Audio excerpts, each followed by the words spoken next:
Oh my God. Yes, we're live now. Um, Hi, everybody. Welcome to the show. As you can see, Dana is raring and ready to go I really am. I'm tired because too. because you're almost done for this school year. In fact, when we convene to do this next week and watch Poirot, you will be done.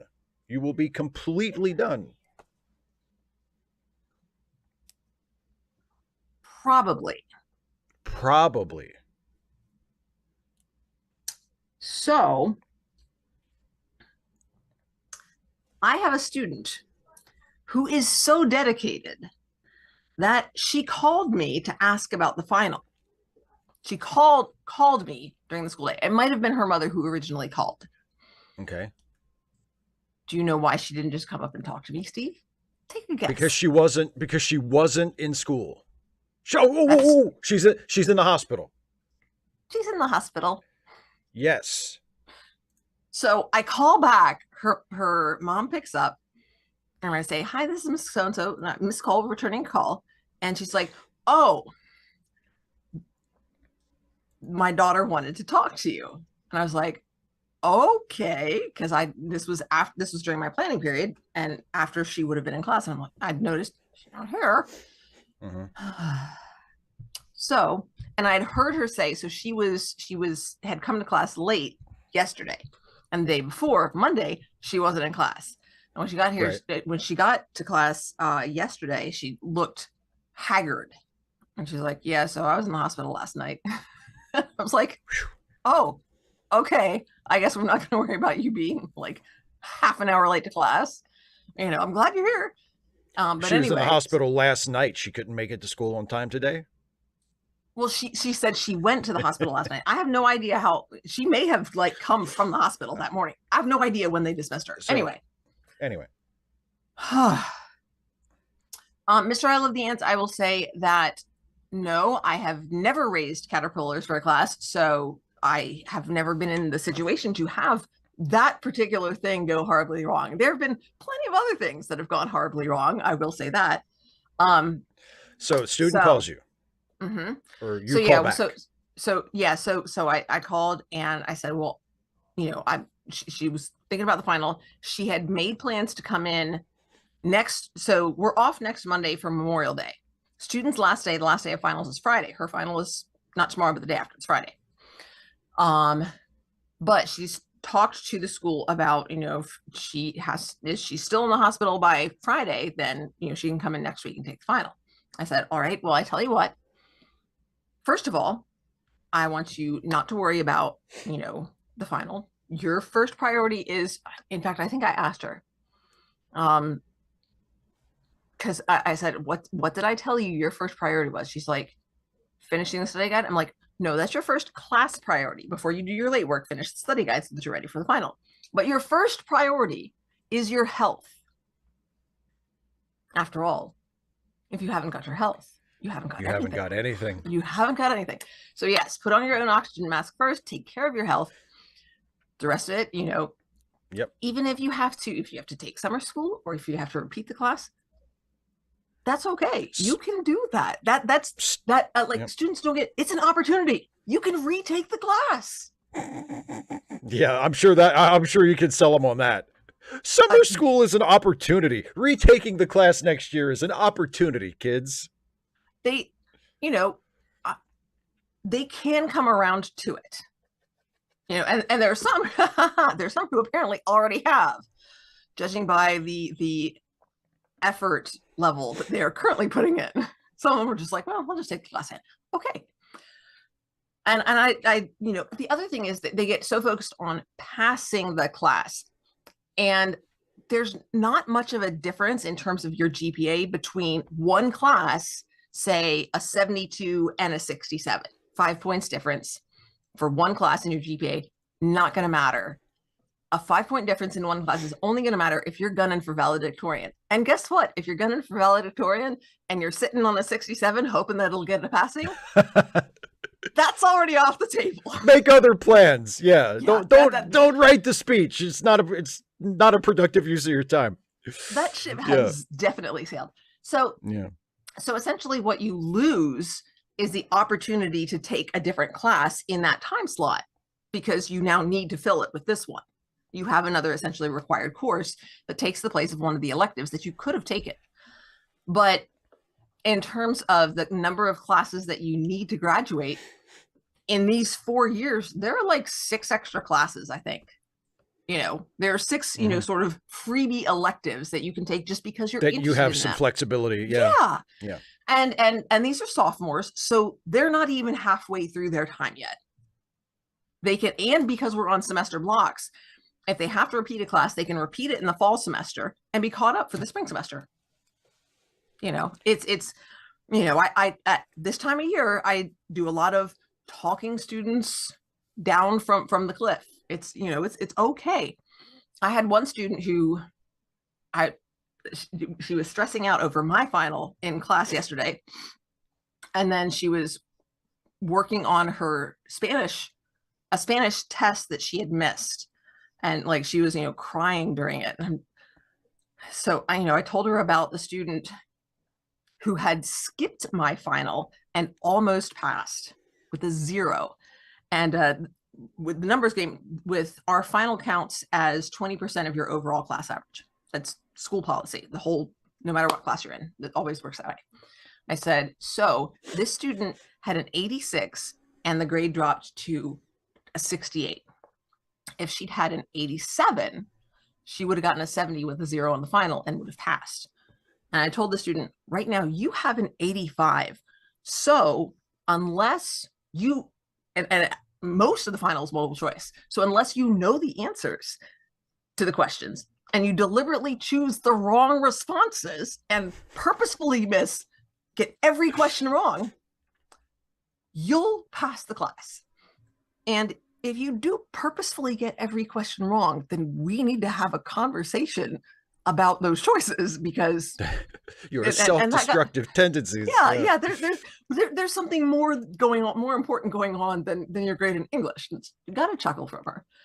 She pushes herself. So many of them get so hung up on, I must pass this class, I must get this grade, and it's just like, it's the counterpart to one of the other students said yesterday, I think, why are we still reading? And I'm just like, it's English class. We're in school. Like, now, and I understand kind of what they were getting at, because I was giving them their, this a lot of time, 15 minutes at the beginning of class for independent reading. And I can understand thinking about that when you've got this exam looming and you have not finished the study guide. You're like, why aren't we spending time, finishing the study guide for the exam? And the thing is, because the exam is not the only thing that matters. The grade is not supposed to be the most important thing that you get out of the class. And I mean, we can say that and say that and say that, but welcome to capitalism, where the numbers are what matters, because we compare each other based on those numbers. You as their teacher can say, it's about how you compare to somebody else. You as their teacher can say the grade isn't the most important thing, but literally everything else in their educational life is telling them otherwise. So, I mean, you're kind of pushing against the current there, Well, pushing against our societal structure, because we tend to, our paradigm is one of comparison and competition. And if you're not doing better than the Joneses, then there's something wrong with you. And as somebody, as a former gifted kid, like, the sense of relief and liberation that comes with saying, you know what, I am not going to live up to my potential. I'm going to choose what matters, what I believe in, and I'm going to follow that. It's a little bit scary because you're doing, you're stepping outside those socially acceptable norms, but it's this huge weight that lifts away. And the thing is, everybody can do that. You can say, I'm going to choose what's important to me. It is scary because if you're going for what's important to you, then you're taking a greater risk. If you just go with Sure. what's socially acceptable, then you're not risking as much. But of course, you don't stand to gain as much either because you're not going after what really matters to you. So there's just, and I'm also very fortunate in that as a former gifted kid, when I was in the gifted program, I was supported. I was very lucky to be a teacher's kid. So I kind of, by the time I got into high school, I knew the system really well, not just in terms of how to work it, but, I knew the principal and the administrators. I knew the janitors really well. I'd like grown up with them. And I went to the superintendent and said, so for the gifted program, could I just like sort of pair up my classes, like take French Monday, Wednesday, Friday, and Spanish Tuesday, Thursday. Actually, I think I took French Monday, Tuesday, Wednesday, and Spanish Thursday and Friday for the second half of the year. Well, for the sake of the story, anyway, I don't really think that I did the Hermione thing where matter. I took extra classes, and as long as I kept my grades up and as long as the teachers were okay with it, they were like, yeah, sure, fine, we'll do that. That's what you want to do. We'll sign off on it, and as long as your teachers are okay with it, you're good. Was I valedictorian? Not remotely close. I was like in the top quarter of my graduating class somewhere. I don't know. I wasn't in the top handful. I wasn't remotely close to valedictorian. Yeah. I was an honor graduate. I'm not even really sure what that meant. Whether you had to have a certain GPA or whether you had to have A's and B's. Don't know. Didn't care. Didn't care then. Don't care now. But honestly, and I was supported in going after what was important to me. And too few of our students are even supported in identifying what that is. Yeah. Oh, I know. Like, I'll mention this briefly, and then I want to touch on some things in the chat. You and I have talked before about how, like, to me, putting so much pressure on kids in high school in terms of academic achievement is absurd. And I know there are like sort of economic realities that kind of push administrators and teachers toward that because it's about the funding and it's about, you have to be able to prove that they're learning and you have to be able to prove that they're doing well. And, you want to have a high achieving school and blah, blah, blah. And that's fine and all. But like nobody in almost every case, 5 years after you're out of high school, nobody is going to give a shit if you were valedictorian. It is not going to affect your life at all. Nobody is going to give a shit how many scholastic academic awards you won in high school. I mean, except maybe in very, very, very few cases. But unless they come with a lot of money. Yeah, exactly. I mean, look, the money attached matters. The example I always think of is when I was, and this is it's not quite a fair example because like I went to high school. The town I grew up in was a town where like the actual town proper had a population of about 500. Like we're talking a very, very small town, and my graduating high school class was less than 100 people. So it was a small school in a small community. Mm-hmm. So no matter what you did there, it wasn't going to matter, right? It's a but conversely, it was going to matter because everybody knows everybody's business. Yeah, if you give a shit about what people around there think. If you care about them. But so when I was in high school, there was a guy who was a senior when I was a freshman. And he was like just this. And I had known him all through school. He was a few years ahead of me. So I think when my family briefly flirted with going to church, his family went to the same church. We were never like friends or super close, but we knew each other. And he was like the greatest student ever. I mean, he got, all the best grades. He was in student government. He was in all of the clubs. He was like the stereotypical high achieving student. He excelled at everything. He did everything. He was like, he checked all the boxes. He checked all the boxes. Mm-hmm. He graduated. He got a job teaching at a local private school, which I'm sure was a fine job, and for all, and I assume is the job he wanted, and he probably has Mm-hmm. a perfectly fine life, right? Good for him. But he didn't become fucking president of the United States. You Uh-huh. know, he didn't become like anybody other than just a fairly normal member of his community, which he probably would have done anyway, regardless of whether he got the best grades and participated in all the clubs, et cetera, et cetera. You know, like it really doesn't make much difference at all in the long run.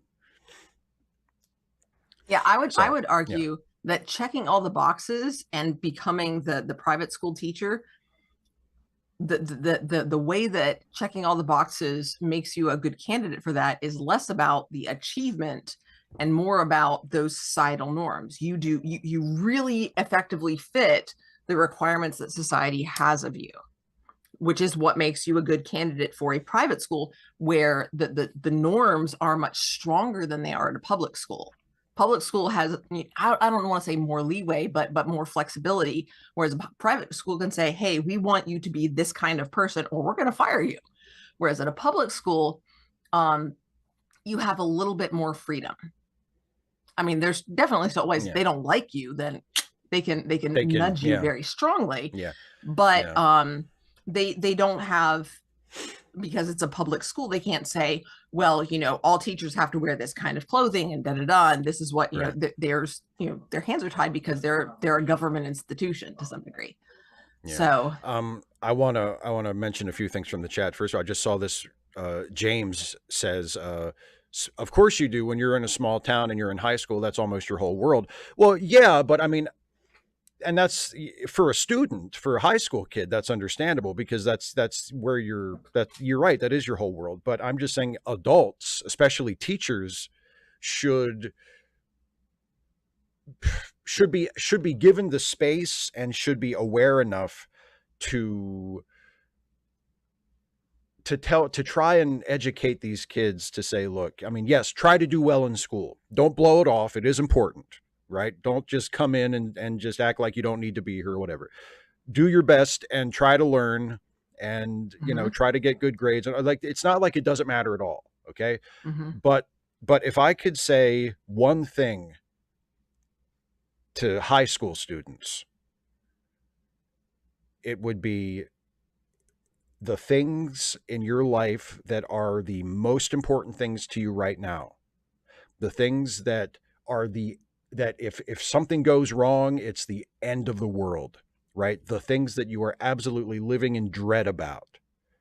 5 years after you graduate, they will mean absolutely nothing to you. Like you cannot imagine how profoundly your life will change It's the difference once you are between out of high urgent school. and important. Yeah. The things that So, are demanding your attention right now are urgent, but there's a really good chance when you're in school that they're not important. It's, if you have a decent life, if you are worried about things that are important, then you need help. Because, like, I mean, things like the health of your family, your safety, oh those yeah, things. if you're Kids yeah, shouldn't or be worried about those if you're in things. yeah if you're in like a Yeah. traumatic situation or an abusive Mm-hmm. situation, or you have like health struggles, or yes, if it's like but in Yeah. terms of But just that's my school point. shit, in Right. terms of school School shit, is, yeah. this isn't get you might think this is the end of the world if you don't get a good grade, if you don't do good on Mm-hmm. an exam, if you have to take a class over whatever. I promise you, in 5 years you will barely remember Yeah. this. This is Yeah. not going to matter. Yep. Do the best you can with it now, but try to keep some Mm-hmm. perspective. Once you Yeah. once you get some distance from this isn't going to mean shit. you know Mm-hmm. I mean, even if you go straight from high school to college, once you're in college, especially if you go to college away from home, it's a Mm-hmm. whole different it's a whole different thing. Like, high So, school is not going to matter. So anyway, I want to mention many, many moons ago, 255 AD said, I watched an episode of Leave It to Beaver, morbid curiosity. Have you ever watched a sitcom where sometimes you only know something is supposed to be a joke because of the laugh track? Yeah, The Big Bang Theory. And I mean, and many, many other shows too, but The Big Bang Theory is the one that it's a relatively recent example that comes directly to mind. Kara, yes, this is quite a dark episode. Ooh, this is a nice dark episode of Deep Well, Space I'm Nine. certainly God, I curious love now. So, it. And yeah, Kara also says, same if you were bitterly teased. Yeah, no one will care. It's hard to close it. Yeah, exactly. I mean, yeah, it's awful while you're going through it, but if you can just hang in there, you know, and get to the well, end, like there's light at the end of the and tunnel. get some psychological distance from it. Yeah. You know, the idea, I mean, um, my life rule number 2, I actually revised a couple of these and moved some of them around this week. And rule number 2 used to be it could always be worse, with the follow-up rule number 3 being it doesn't have to be this way. But I kind of combined those into change is inevitable. This will not last. Yeah. So, I mean, these are your formative years, but if you can sort of pull back from the joys and the frustrations and the the grief, and think about, okay, why does this matter to me? What does the fact that this matters to me tell me about myself and what I value? Why is this important to me? Why do I care about it? Because this part of it, this is going away, but there's something about this that has pull. Why am I attached to it? Why does it matter? Why do I care? Yeah. Because there will be other similar things. And if I can understand that, then I will be better prepared to make choices that are the best for me later on in life. So, yeah. Yeah. Boxy Brown. Yeah. I've never actually watched Frasier without the laugh track, but I believe that because Frasier is actually funny. Unlike the Big Bang Theory, Frasier is actually a really funny, well-written show. So of course it would be funny without the laugh track. It may even, I mean, honestly, after after I got used to shows like The Office or Curb Your Enthusiasm that were comedies that were made without a laugh track, now when I watch a show with a laugh track, unless it's like a classic show that I'm really familiar with and I'm just kind of used to it, like it's weird that the laugh track was ever even a thing, you know? Because when you watch a show that doesn't have it, yeah, that is still a good, funny show, you're like, why did we need a laugh track? Why couldn't we just laugh when it was funny? You know? Yeah. So yeah, Kara, I'm very curious. I would be very curious to know what your cousin means by insipid. Like specifically what the character says or does that lead to that particular judgment. That would be what I'd be curious about. 255 AD. I have watched Leave It to Beaver, but it's been a really long time. It was never one of the classic sitcoms that I really got into. I'm a huge fan of I Love Lucy. I'm a huge fan of the Andy Griffith Show. I mean, there are some sitcoms from that late 50s, into the 60s era that I really think are fantastic, but Leave It to Beaver never really captured my imagination. I'm curious. So the Dick Van Dyke Show, that's another one, just a classic. Boxy Brown says the laugh track seems dated now. What are some current? Yeah. I honestly don't know. What are some current sitcoms? Like I don't watch television. Well, you mean that have it or that don't have it? Well, presumably that don't, because that is what would make the laugh track seem dated, because people aren't using it anymore. I'm guessing. Abbott. Oh, that's right. Abbott Elementary. I know that one. I get that reference. Abbott doesn't have, and Abbott's fantastic. I mean, I'm asking what are some current sitcoms, because I couldn't come up with any. Curb Your Enthusiasm is over now, but it just ended. Like this year was its last year. I've heard of the title. And again, I know nothing about it. Brilliant show. I will take your word for it. One of the great sitcoms ever. Yeah, Philip. Yeah, I remember that too. They would put laughter tracks in cartoons, which were obviously phony. Like, I mean, you can tell, like on certain olds, like, I mean, Gilligan's Island, the laugh track was phony. Like a lot of sitcoms, especially in the 60s, they got into the habit where like you could tell that the sitcom, that it wasn't shot like in front of a studio audience. It was shot on film, and it was shot not on location, but on sets where there was obviously not an audience, just off camera. And they would put in an artificial laugh track, which sounded just awful You could, you could tell right away that it was canned laughter. And then they would do that for cartoons. And it was like, what is the point of this? Like, what's the conceit that you're playing the cartoon to a room full of people? Like, we know you're not doing that.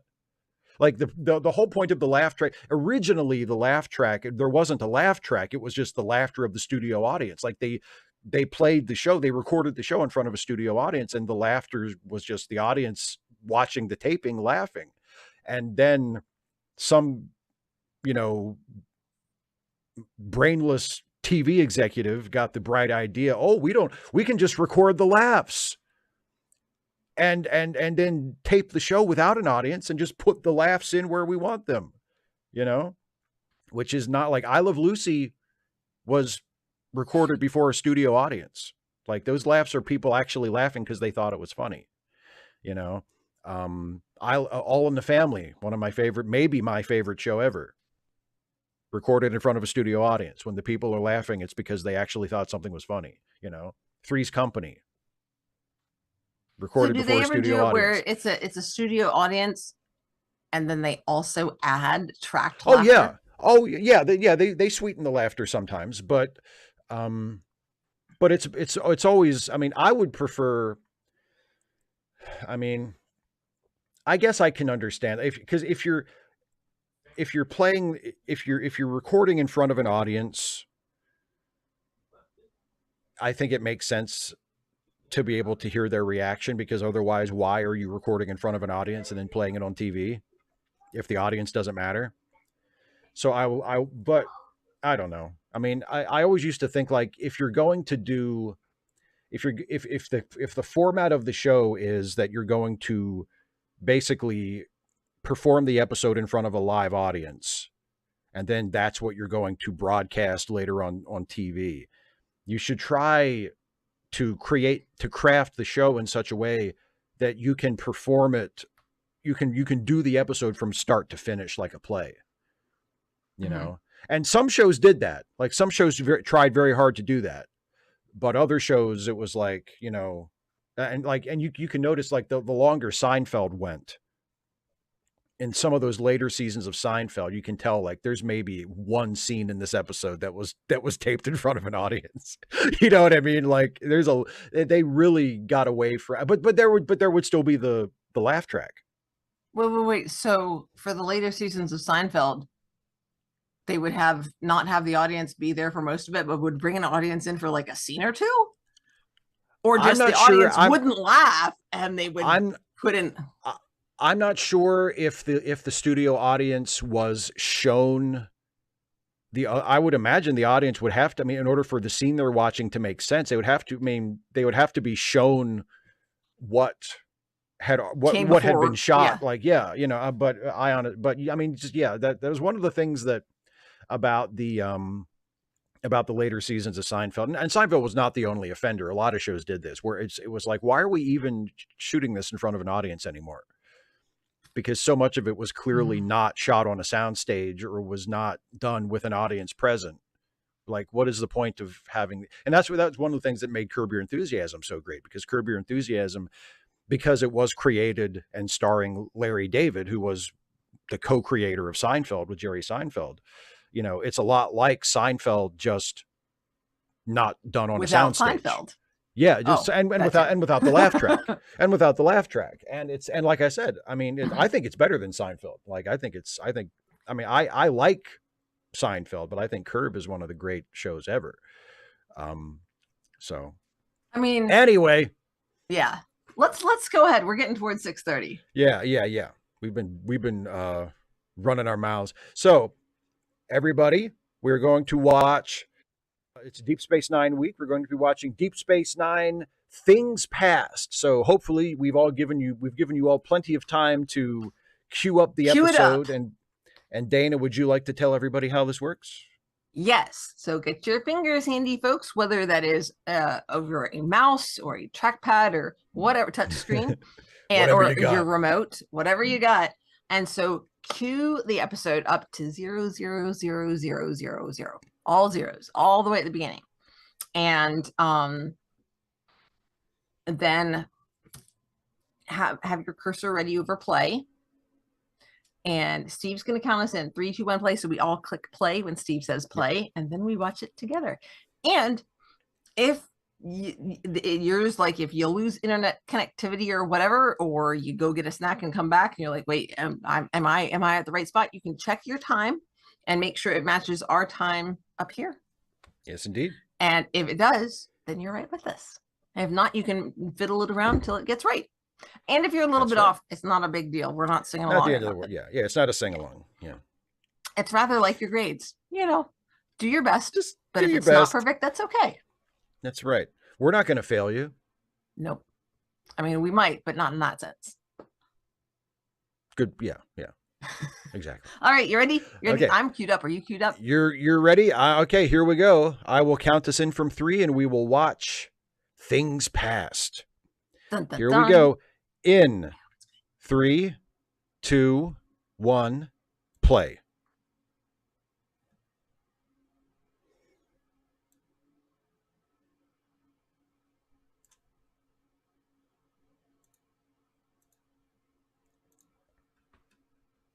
Stop whining. Season 5, James.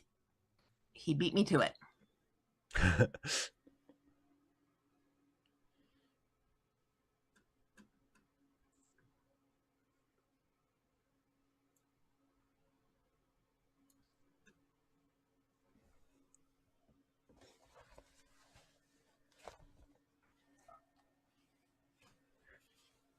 Well, you said such dismissible things.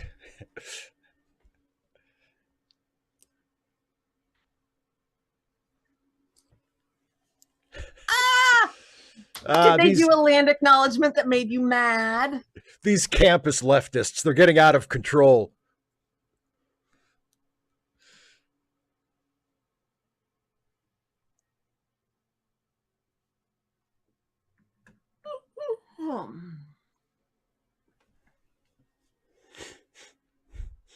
But that's because he looks funny.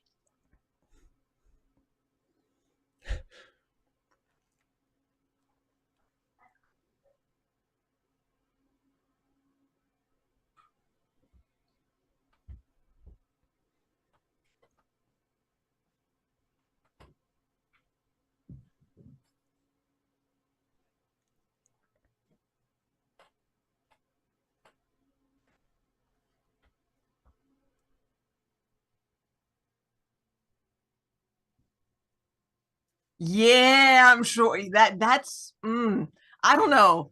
Given in the chat, how I sure hope this conversation won't be relevant to the episode we're about to watch. Yeah, Worf's in charge, baby.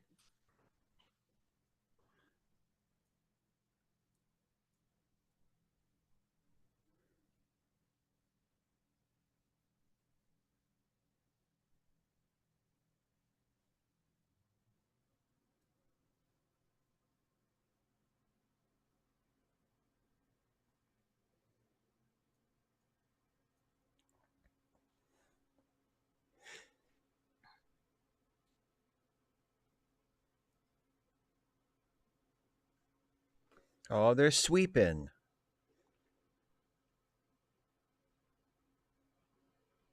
He's thinking very hard about something. Just so sweepy.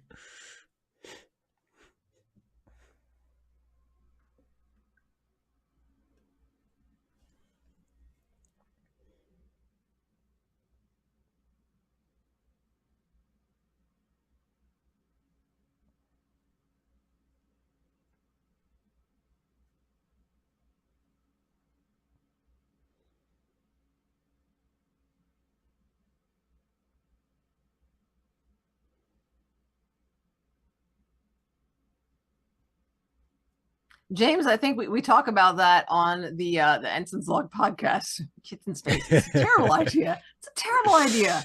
It is having kids in especially on a ship is I mean, it's good for dramatic purposes, but if you think about it in like a real world perspective, it's like, why would anybody have children on these ships? It makes no sense. What's wrong with you? Pizza. I'll get a burger in my mouth.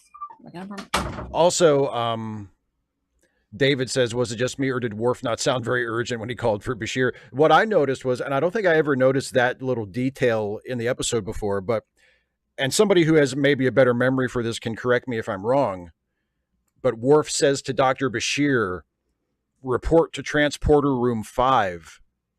I don't think we ever see a transporter room on Deep Space Nine. I don't think that set exists.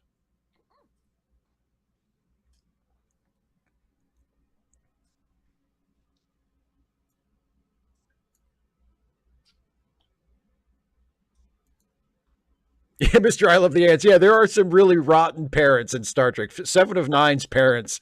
Let's go study the Borg up close, and let's bring our infant with us. There's no Oopsie. way this could go wrong.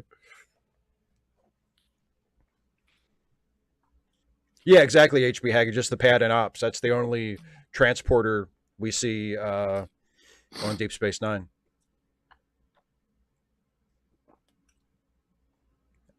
And the you know the transporter in the back of the runabout and the transporter and on the Defiant. We do see a transporter area. I guess it's a transporter room on the Defiant, but there's no like dedicated transporter room that we ever see on Deep Space Nine. But they refer to it, so we know it's there. Yeah, yeah, it's there. Yeah, it must be there. We just never see it. So it's not there because it's a TV show.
$255.80? No. Not fair, but understandable.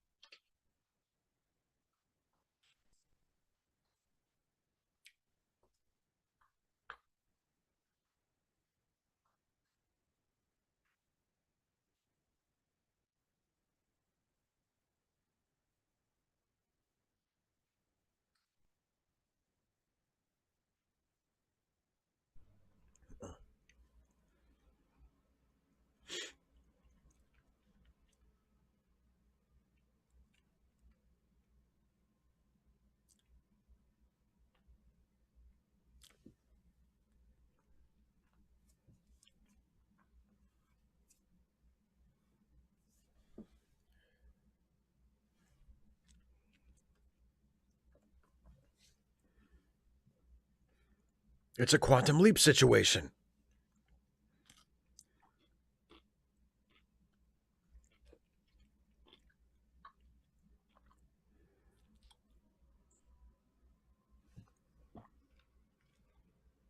Quantum leap rules, Garrick. It's quantum leap rules.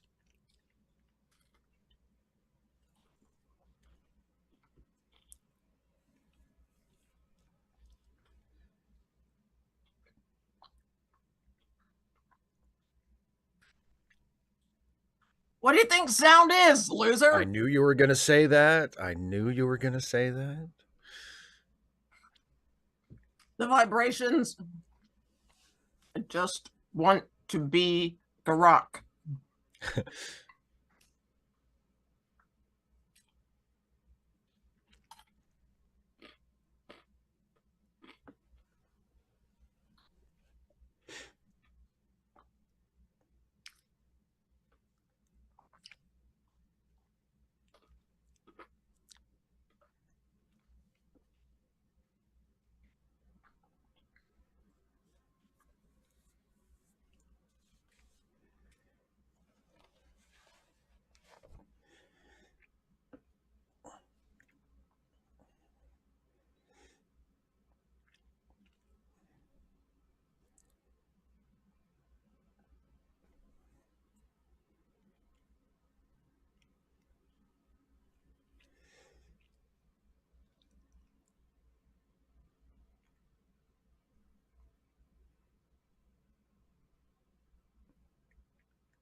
Ooh, spooky.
Mm-hmm. Mm-hmm.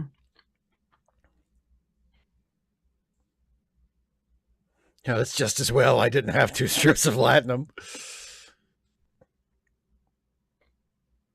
Oh man, it's Quantum Leap rules and Nightmare on Elm Street rules.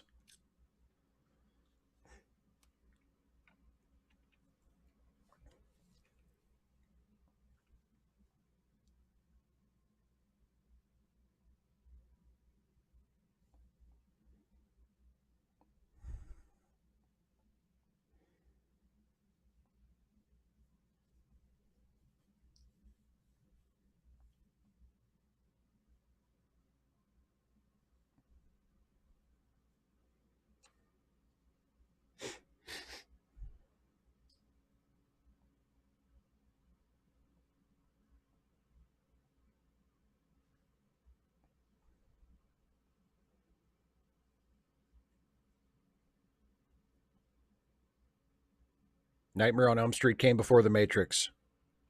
So it's Nightmare on Elm Street rules, not Matrix rules. Mm-hmm.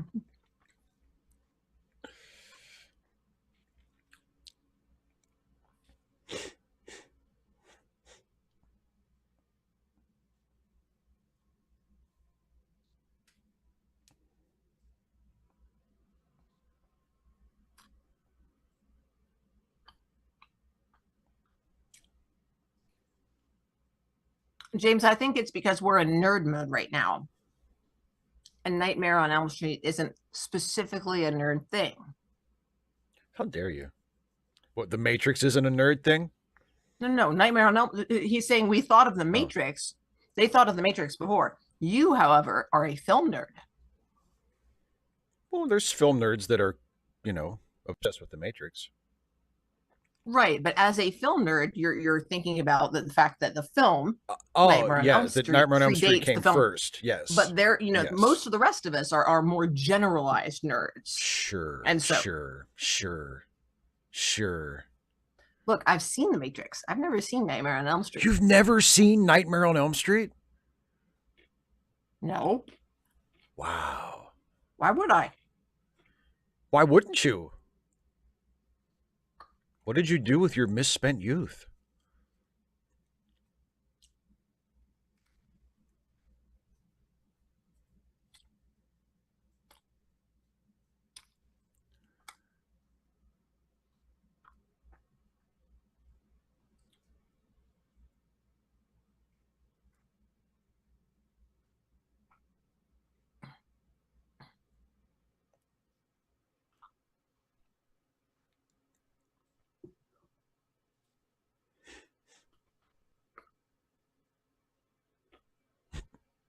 Lucky guess.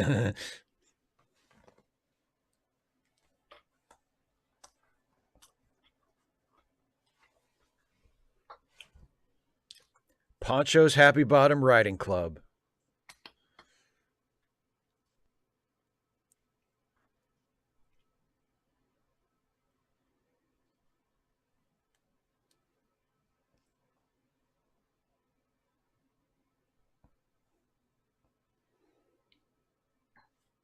Kara, I'm not particularly fond of jump scares.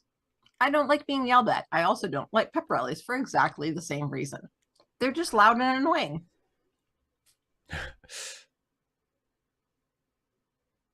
Garrick, I've seen all of those movies. What are you talking about? You don't have to be a horror fan to have seen Friday the 13th and Halloween. Those are like incredibly popular Standard films. horror fare, yeah. Yeah. I'm not like a, Run I of the mean, mill. yeah. They're not like, underground films that only super horror nerds have seen.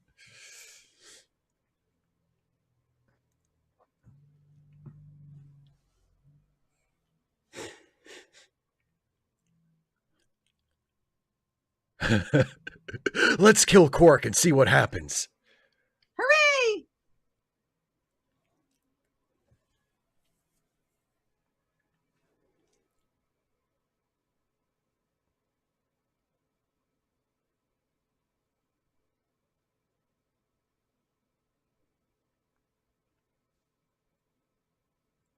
Turn around. Let me see the merchandise. Yeah, that's nice.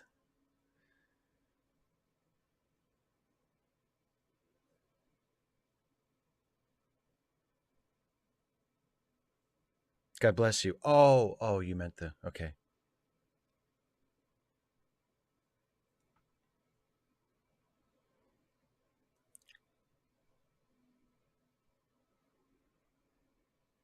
Thanks, but I'm sober. Tea for two, two for Two tea. for tea. Me. Da-da, da-da. It's disgusting. Enjoy it.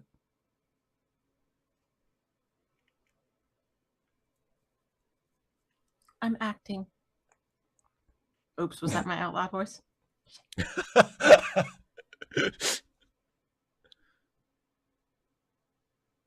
Yes, indeed, sir. Fairly terrible, I've heard. I mean, My brutal oppression of your people is completely fair and on the level. I want you to know that.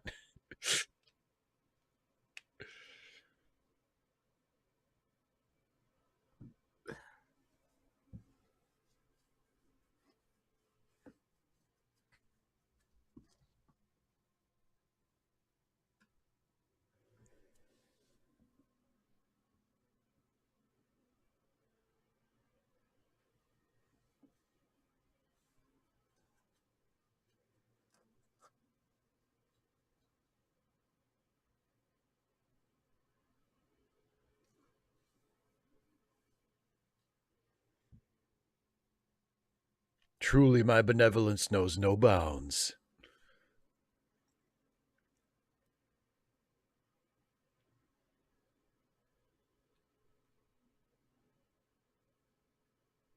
No one understands me but my woman.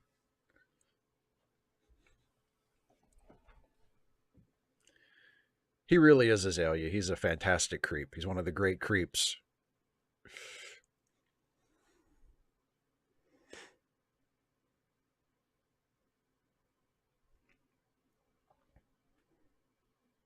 Just like NyQuil.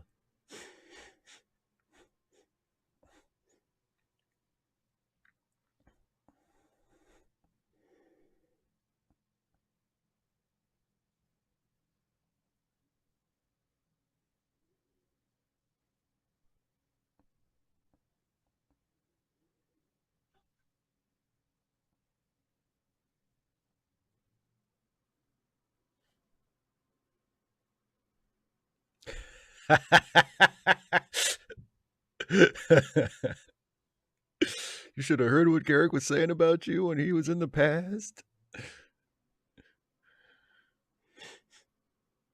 Here we come.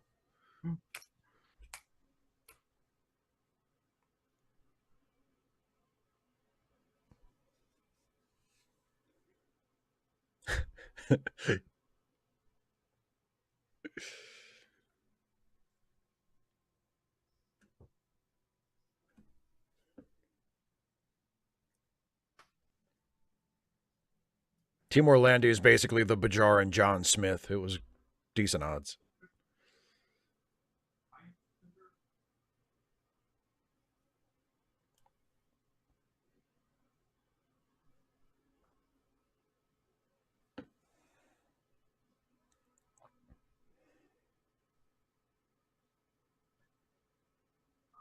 HB Memoriam, yeah, it reminds me a little bit of Jägermeister too, especially when you see it being poured. It's like a little thicker version of Jägermeister.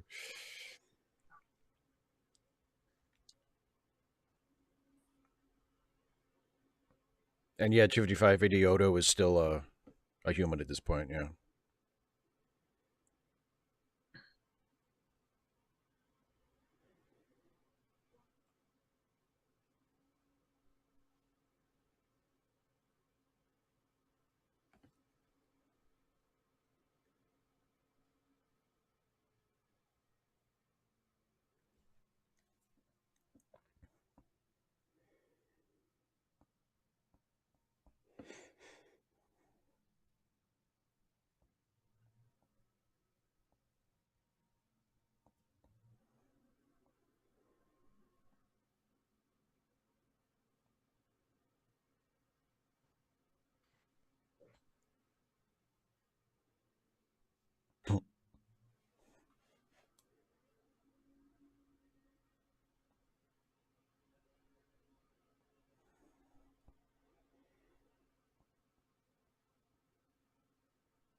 Asshole. I really do value our friendship. That's the sad part.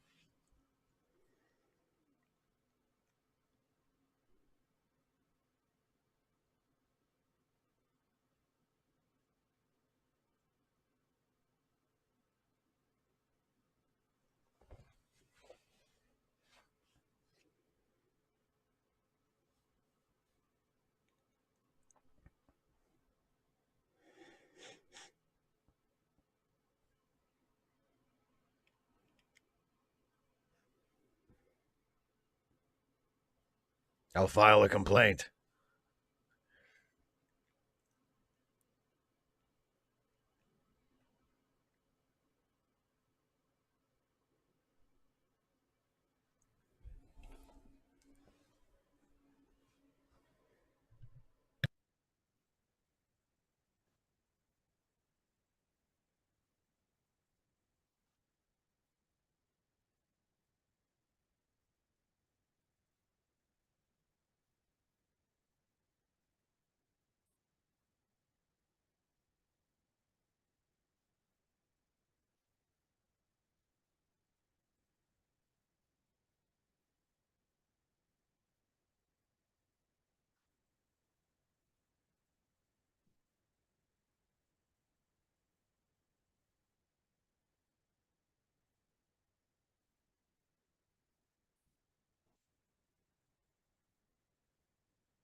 Odo, you should always wash your hands before you eat.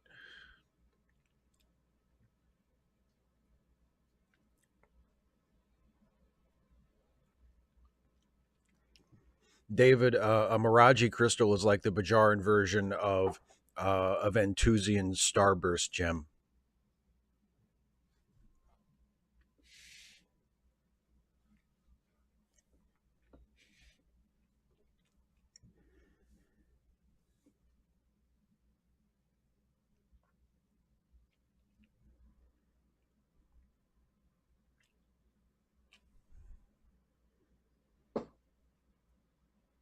Oh, is that all?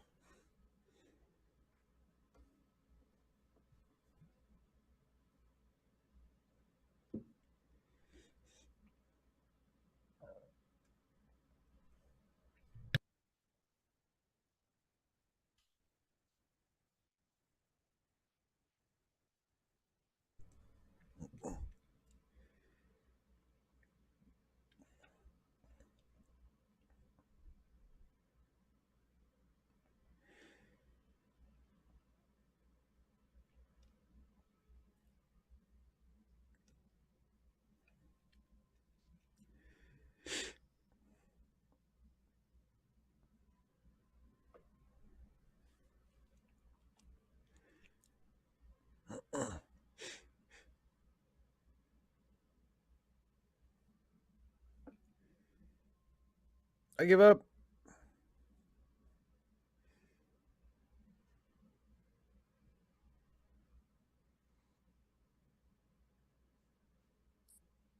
Kara, a Ventusian starburst gem is the Ventusian equivalent of Martian sparkle dirt.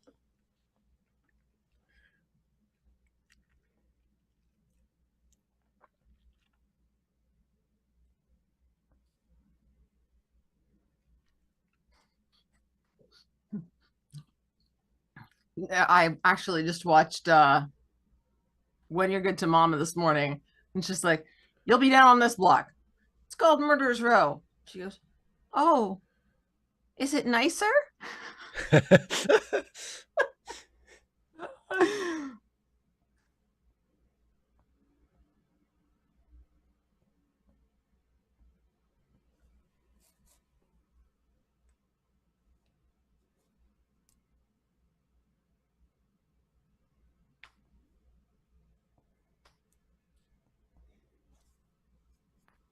You hear that, everybody? Free trip back to Bajor. Woohoo!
Bye, Liz. Thanks for stopping by.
but I'm completely impotent.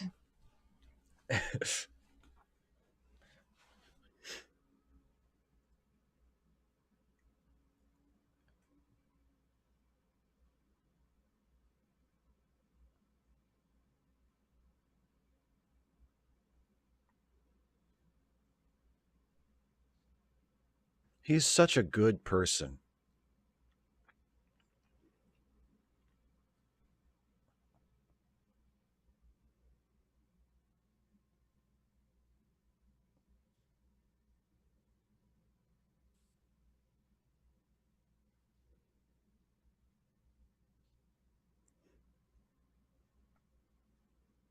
I love it.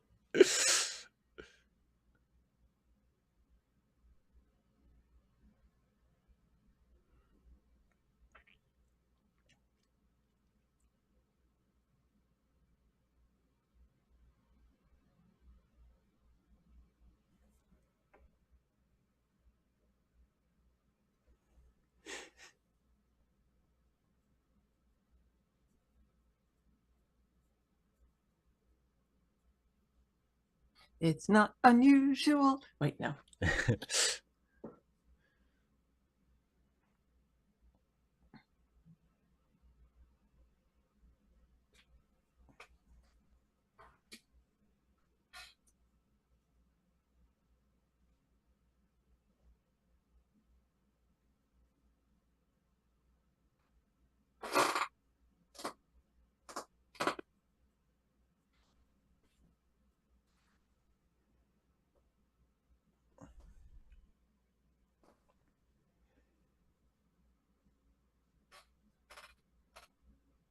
For God's sake, think!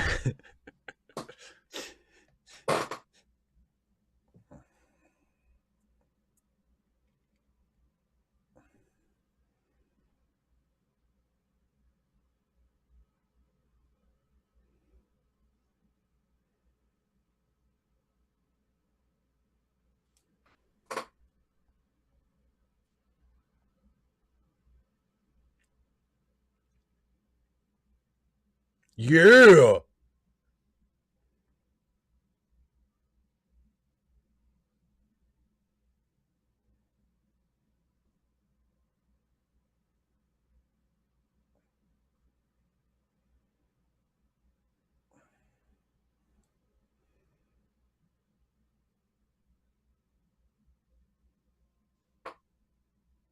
Fighty, fighty, fighty, fighty, fighty, fighty, fighty.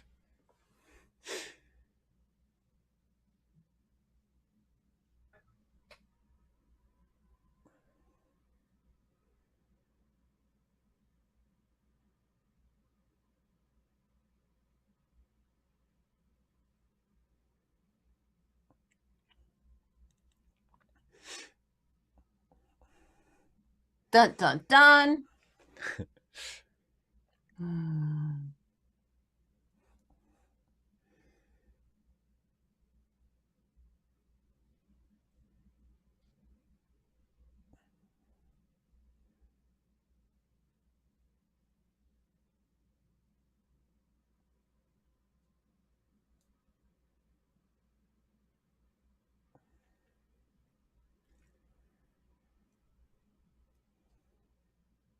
Dun, dun, dun. That's cheating.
You can't handle the truth.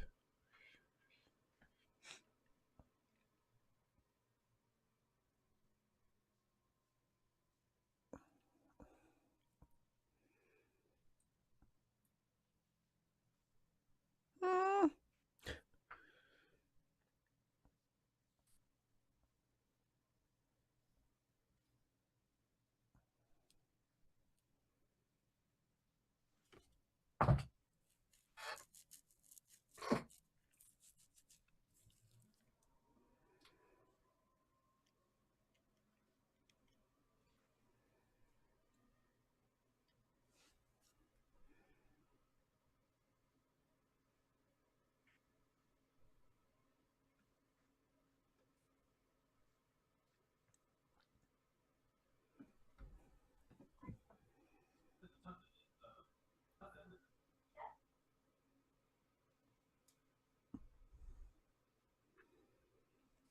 You are such a No, I dick. mean only lawbreakers, but guilt is a moral judgment.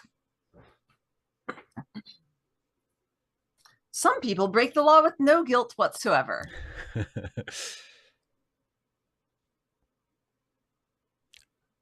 We don't belong here.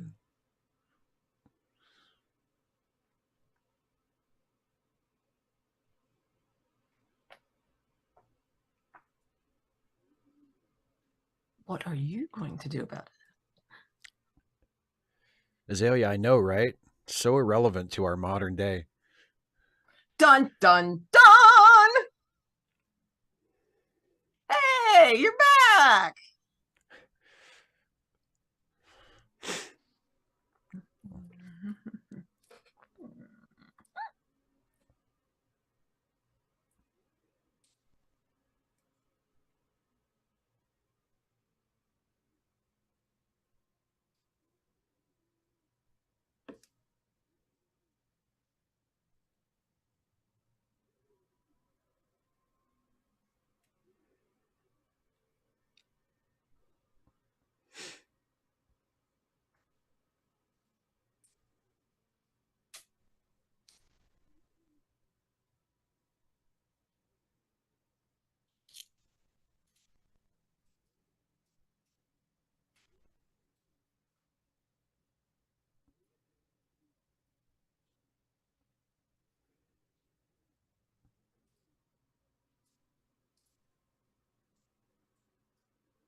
I mean, he says they were all in, and the others are solids too, dude. So apparently, I don't know. Science.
I will point out that you were imperfect back then when you weren't solid.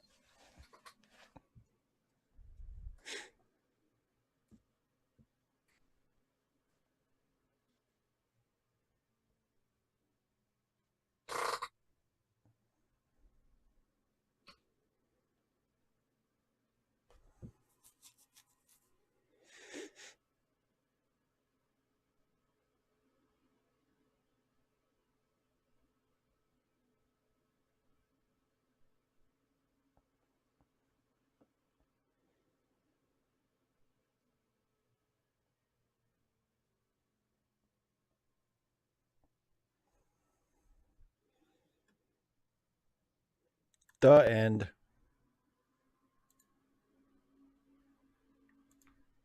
So, what'd you think of that happy little episode? So I have a question. Yes. At the time of the executions, Yes. did Odo believe they were guilty? I probably.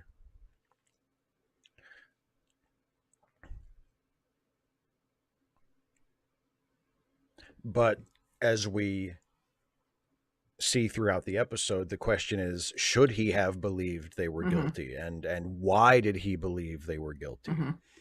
You know. And yeah,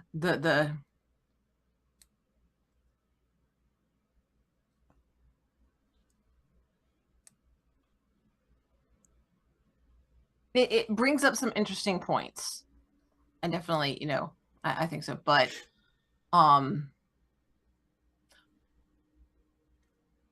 it's, I guess, limited by the amount of time that it has, and there's some some things that it doesn't get to.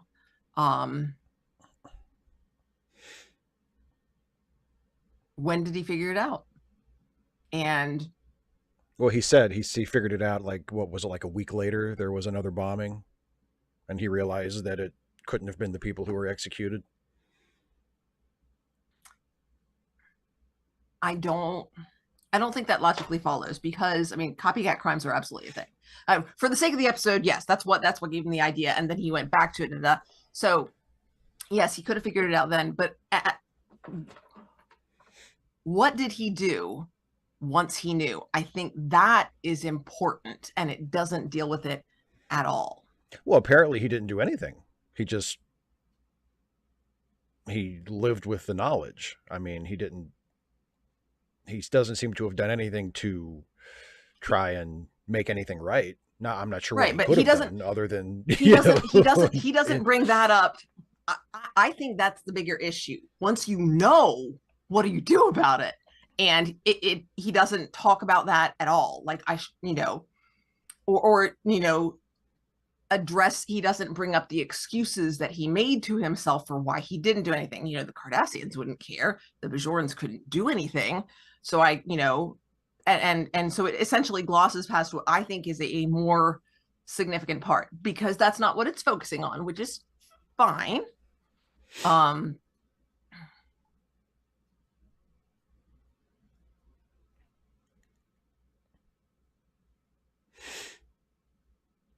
Yeah. Well, I mean, did he make the what? arrest? Was Odo the one who made the arrest? I'm not Or, or, sure if or yeah, Odo. every I'm not conviction or sure if whatever. Odo. Yeah, I don't think Odo didn't need to necessarily personally arrest them. He was in charge. Yeah. You know. So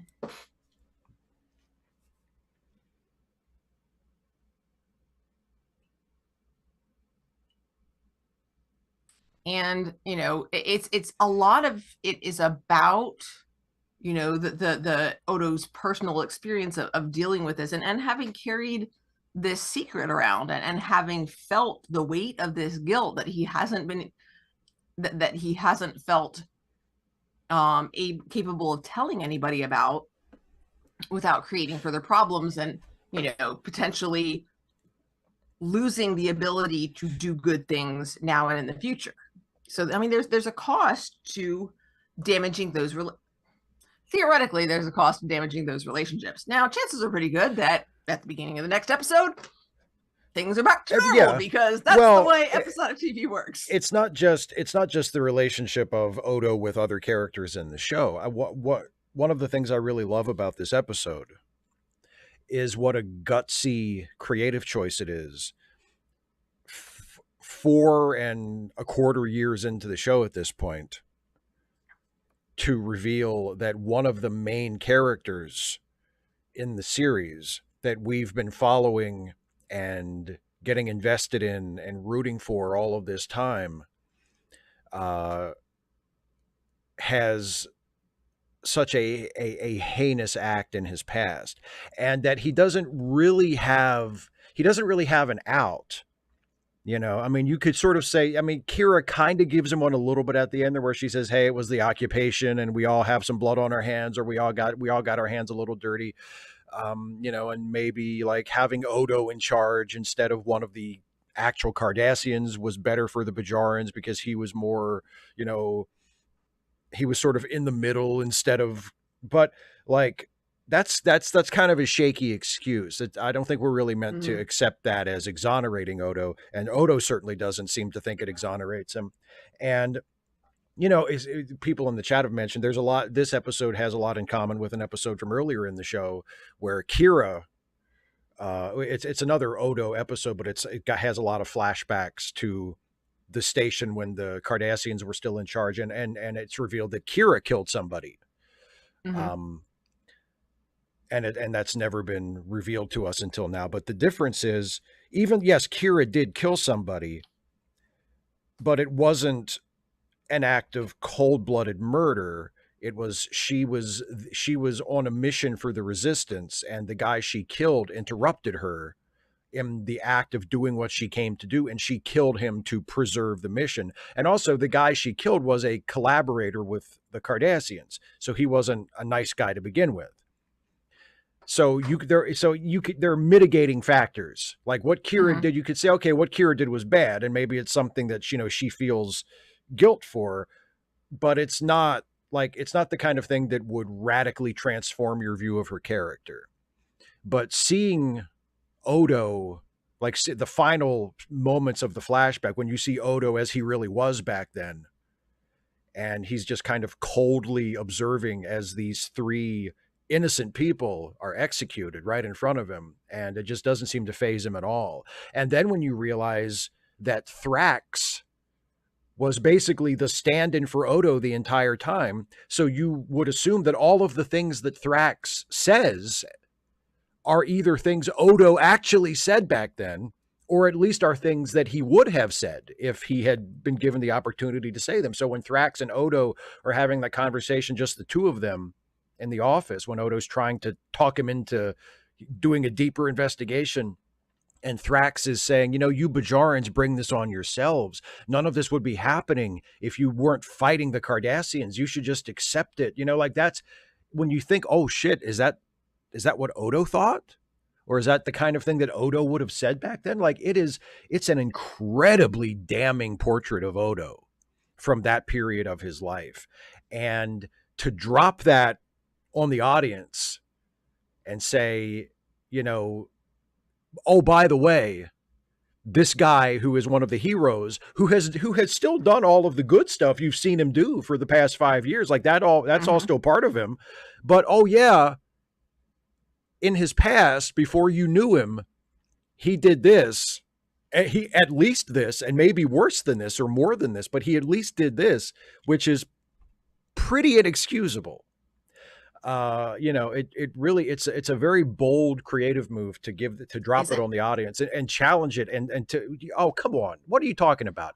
Okay, because you've had 5 years of getting to know Odo, you have a very strong sense of who he is and how can you, do you not think what he does in this episode is horrible?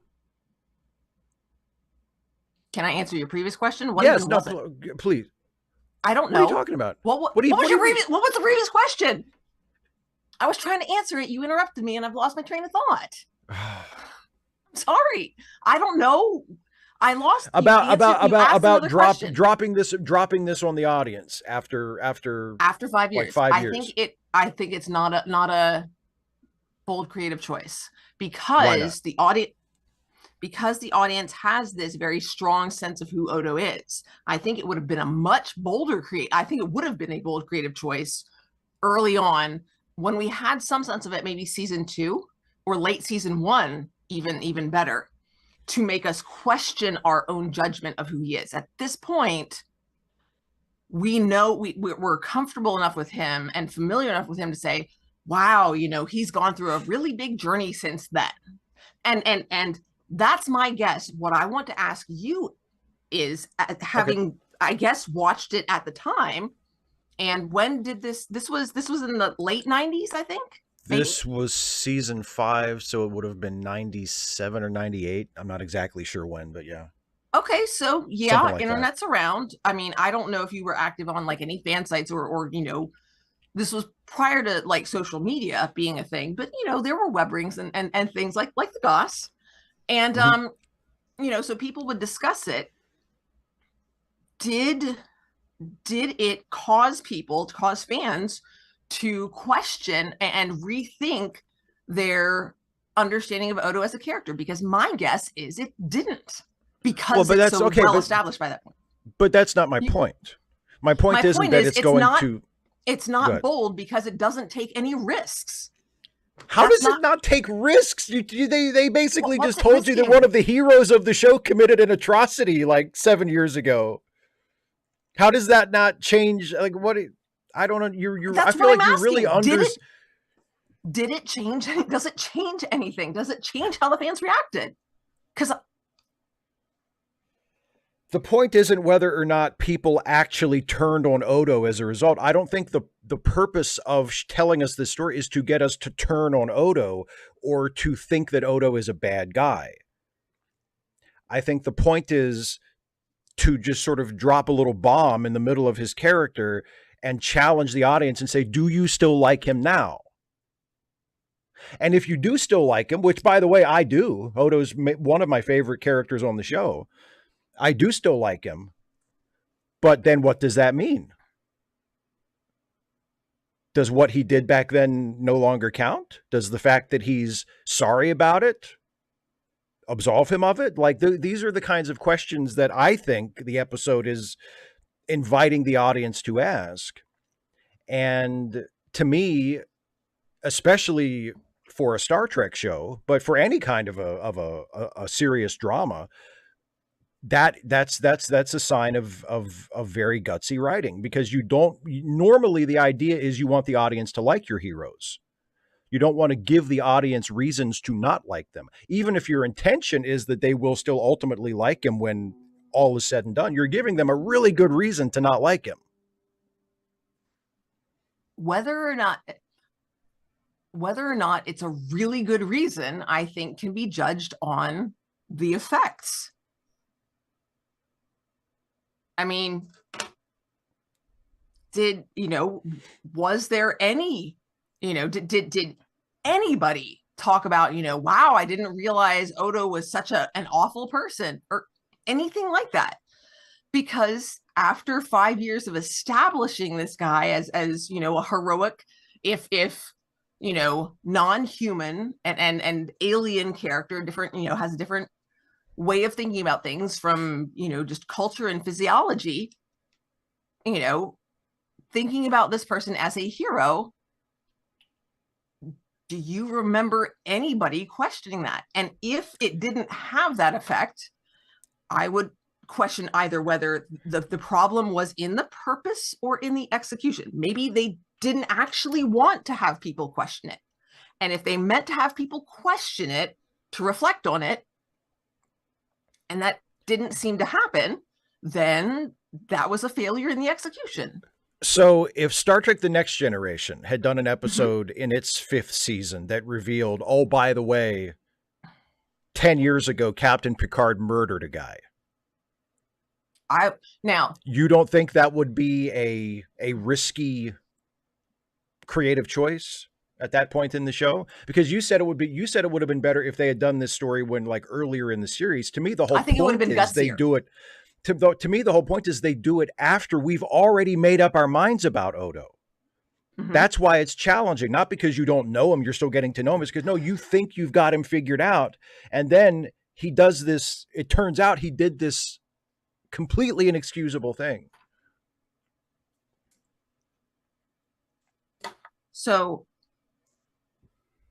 the word challenging is what interested me there, because it has different meanings. I think it is something that is difficult to do in a way that doesn't get the audience to dismiss it as a badly written episode.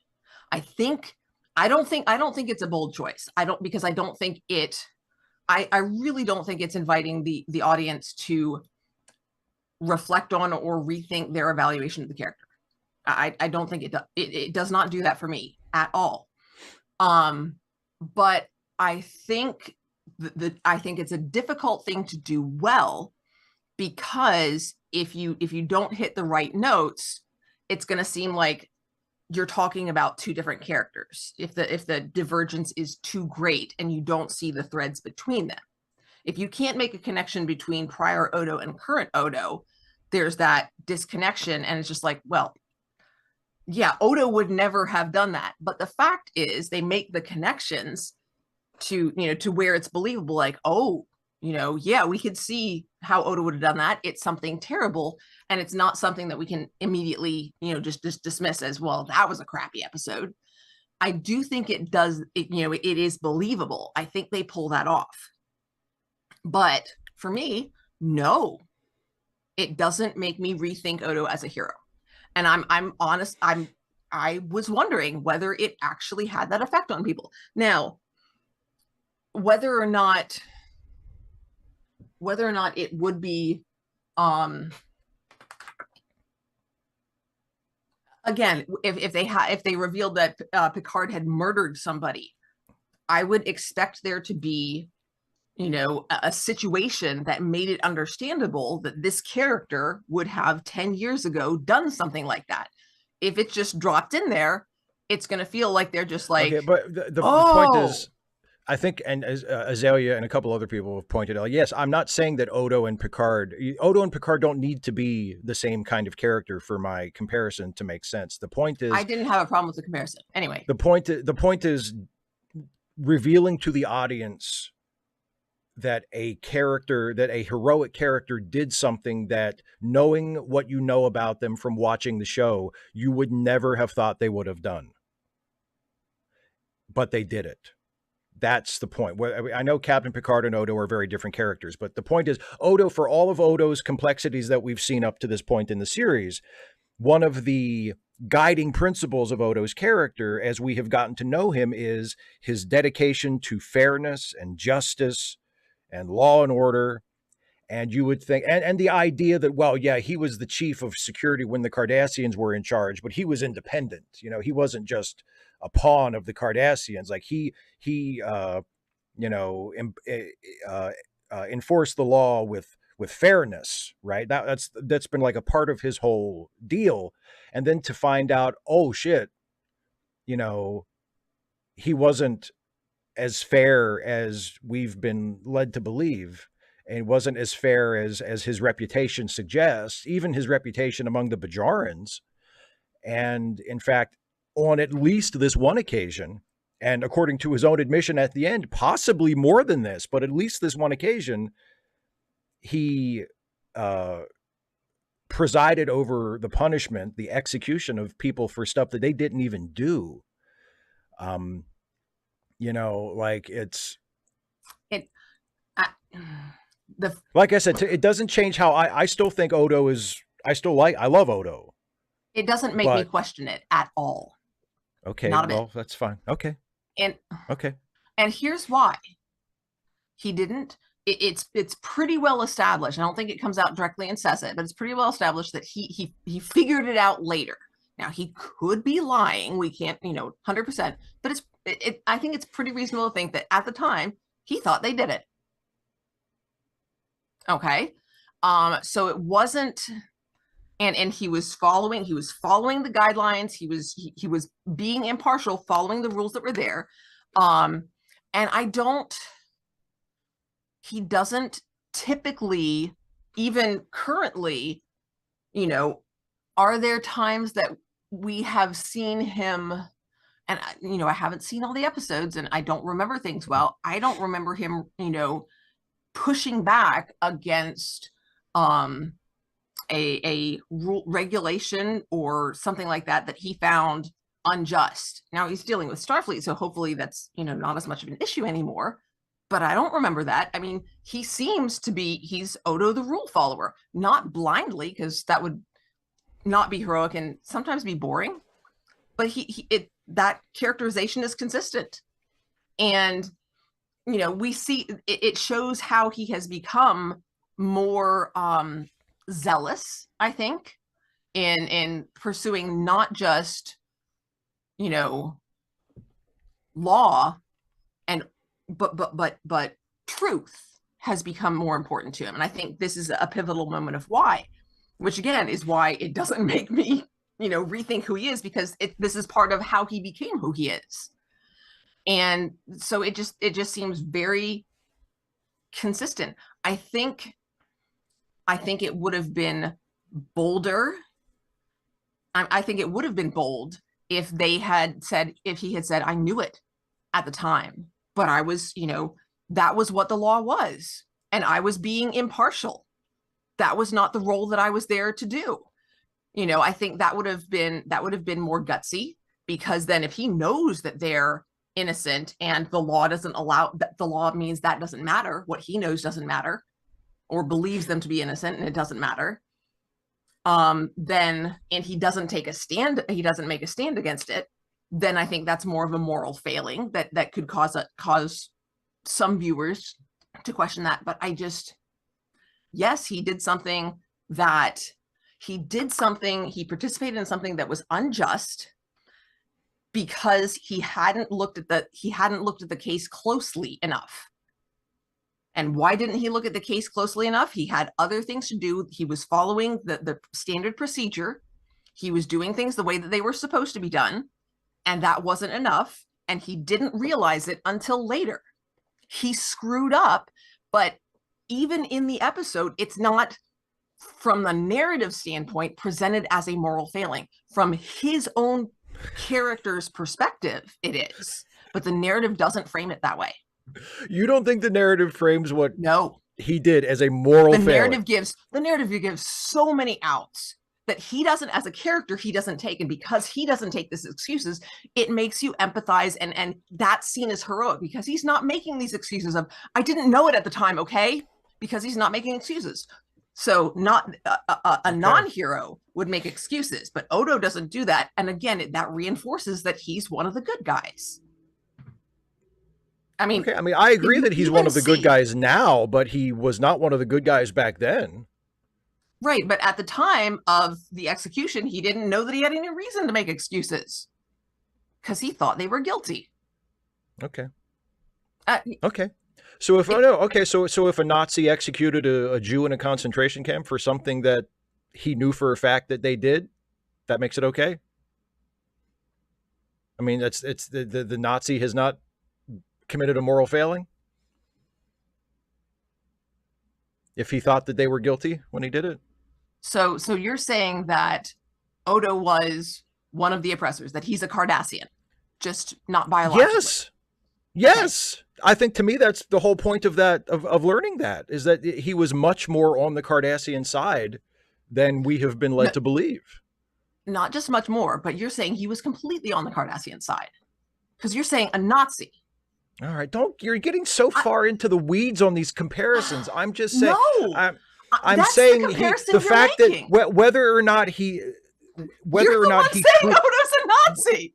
whether or not he truly believed that they were guilty doesn't absolve him of his moral responsibility. I'm saying that's not how the story frames it. Okay.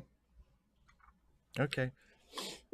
I'm saying the writers would in by framing the stories this way, the writers are giving that Nazi a pass.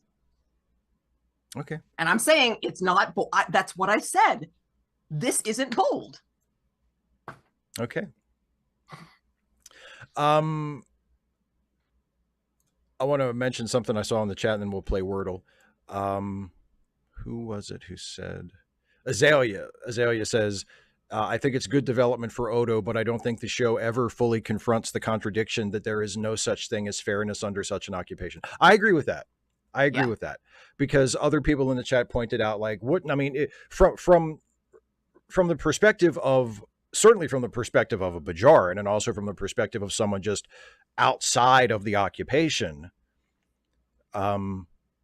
any crime that the Cardassians punished the Bajarans for, whether they really did the thing they were accused of doing or not, would be morally wrong because the occupation, it's like the whole reason the Cardassians are there is morally illegitimate. Yeah. So anytime they exercise their authority, which they shouldn't have had, would be wrong. And I do think that's an excellent point. And I agree with you. It does. I mean, the show clearly wants us to believe that the occupation was horrible and that the occupation was, metaphorically, the occupation is the Holocaust. So, and we're supposed to think of it that way.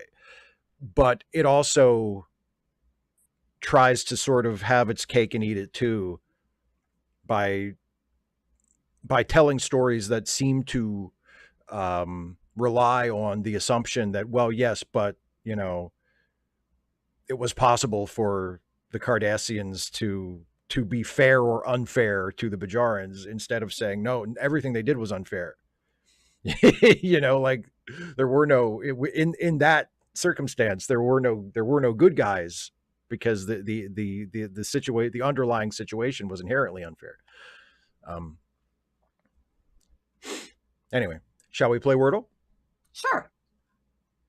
All right. Quick question before we get started. Did you cut your hair?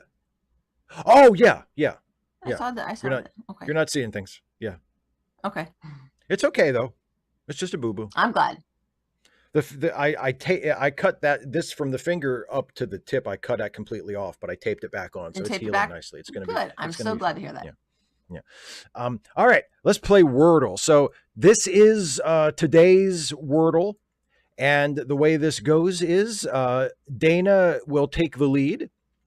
And we'll decide what our guesses will be, etc. But Dana is not actually seeing the Wordle board. You are looking at the Wordle board right now, but Dana is not actually seeing it. She's only going by my description of it and what we say in the chat. And speaking of the chat, if you are watching with us and you would like to play along, we welcome that. Please feel free to throw in your suggestions and guesses. The only thing we ask is if you have solved today's Wordle, please do not give away the answer, and also do not give us any hints.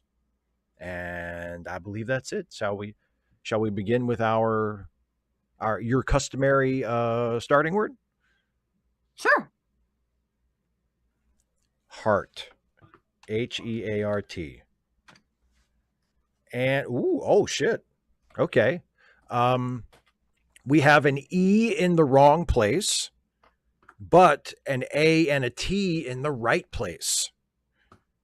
So no H or R, an E somewhere other than the second position, and an A and a T in the right position. So.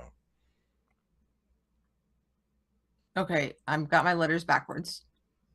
So an E is in the Okay. wrong position. Yes. And the A and T are in the right positions. Okay. Yeah. So it could Okay. be, well, no, maybe not. I was going to, yeah. Yeah, I need more letters. So go with lions. Okay. Lions. Lions gives us, okay. Lions gives us an L in the wrong place, and that's it.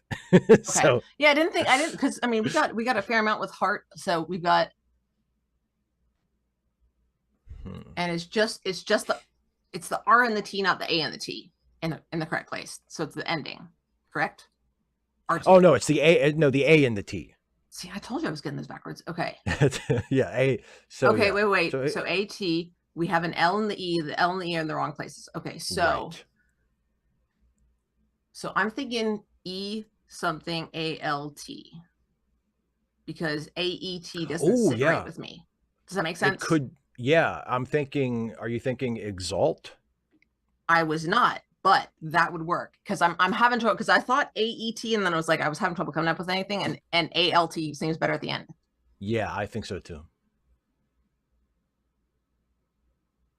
It can't be smalt Empire, Jeff. There's no S. That's one of the reasons why it can't be smalt.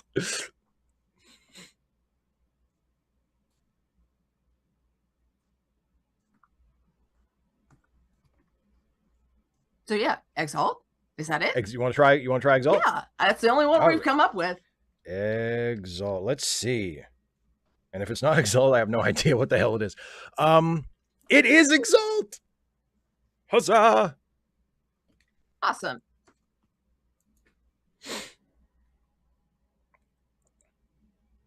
All right. Well, I believe if you are prepared, we can call it a night. Yeah, let's don't forget, everybody, down in the description we've got some links to I think you still have the organizations and stuff in the main description, and then of course charitylinks.page where we have a curated list of individual people who could use some financial assistance. So if you have the means, you can help people, or organizations that also help people, whatever your particular cause is. And of course you're welcome, I'm sure, to leave comments and such suggesting additional organizations and stuff. Steve is always really great about providing support and things like that. So this Friday, I think, speaking of support, if you are a supporter of this channel, wasn't that just a wonderful segue? If you are a supporter of this channel, you hopefully have already sent in a question for Steve. Now, I mean, it's perfectly fine. I want to especially clarify this. It's perfectly fine if you haven't yet, because you've got time all the way to Friday at 5:59 and 30 seconds. I wait. Yeah, I wait until 6. I watch it until 6. And so here's the thing: you can make Steve be late. And if you haven't, drop it in with 1 second to go. Yeah. Oh yeah. Now keep in mind that's 1 second to go on Steve's clock. So if your clock is not exactly attuned to Steve and it's at 6 o'clock in 1 second, boom. Too bad. Cut off. Too bad. You had all week. You had all week. I don't feel bad for you. You had 2 weeks. Let's be honest. You had 2 weeks. Well, to think of one. Yeah, to think of one. So yeah, send that in. And so if you are not a supporter, you can click the join button. I think there's a join button. There is. Okay. Or you can go to patreon.com/Steve Shives. Sure also a possibility. Yeah, we support diversity. That's right. You can give me money in so many different ways. So many ways. And then is this Sunday the patron chat? It sure is. It sure is. I remember. Sunday at noon Eastern. And And then next week, we're back again. And if I don't have to give if I don't have to grade a final, like that's taken it, like, because that was the other thing. I don't think I actually mentioned this. If she's still in the hospital and can't take the final next week, then she can actually call the school and say, hey, when can I come take the final? And the teachers will leave a copy there along with the key, and she'll take it over. And then they said, now, does yours have any essay questions? Because if that's the case, then you're going to have to grade it over the summer. And I'm like, ooh, okay. Oh, so, good. Well, I mean, mostly it's multiple choice, but it has some longer response ones. And I'm like, well, then I'll grade that over the summer if that's what need be. So hopefully that won't happen. Hopefully she'll be there tomorrow. Let's be honest. Yeah, that'd be great. Hopefully that would be great. But anyway, next week, whether or not I'm done with school, barring catastrophe, we'll be back to watch some Poirot together. What are we watching, Steve? It's Poirot, and it is The Theft of the Royal Ruby. Does that ring a bell for you? She likes gems. So yes, but that doesn't necessarily mean anything. I can't place it. I'm like, oh yeah, it rings a bell in the sense that it sounds perfectly plausible as an Agatha Christie story title. So, well, we'll find out next week. The Theft of the Royal Ruby. I thought I saw something else in the chat that I wanted to comment on. Oh, Kirak saying that his question for Askaway is going to be about Sipowicz versus Worf. Yes, indeed. Sipowicz versus Worf. And Caitlin says, as someone with Polish ancestry, the American anglicized way that Sipowicz is said in those shows bugs me. Well, how should it be said? Sipowicz? Sipowicz? Sipowicz sounds like the sandwich named after him at the deli that he goes to. Would you like to try the Sipowicz? I would think Sipowicz. Because we had a teacher, one of the English teachers that I didn't have at my high school. Her name was Ms. Jaskavich. And it was Jaskiewicz.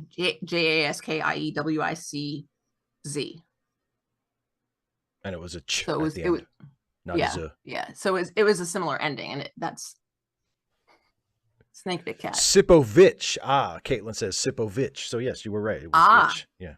Itch. I wasn't sure about the W or V. That would have been a guess, but based on Jaskavich, that would make sense. And also, I think the episode, if I show you an NYPD Blue episode at some point, I think the episode I'm going to show you is the one that has maybe my favorite single line from the entire series. And it's when Sipowicz and Simone are investigating the crime of the show, right? And they're talking with someone who I think was a witness to the crime, and she's an immigrant, and she is running like a store or something, and she's speaking with an accent, and the crime has taken place like on her doorstep or in her shop or whatever, and she says, oh, what a terrible thing to happen, what's wrong with this country? And Sipowicz looks at her and he says, what's wrong with this country? What's wrong with this country is people from other countries coming in and screwing it up. And then Simone takes a beat and then says to the lady, Detective Sipowicz is one of the few Native American Poles.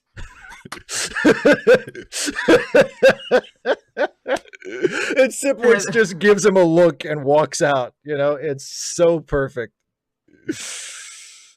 And then, because I was just thinking, I'm like, yep. Yeah, that kind of is. What's wrong with the country? Oh, it's such a great show. But anyway, so I think I'll show you that episode. But anyway, I believe that'll do it for this evening. So I will see you all on Friday and on Sunday, and then we will both see you on Wednesday. Next week. A week from today. Yay! Thanks for watching with us, everybody. He beat me to it. But yeah, that. Bye. Bye, everybody.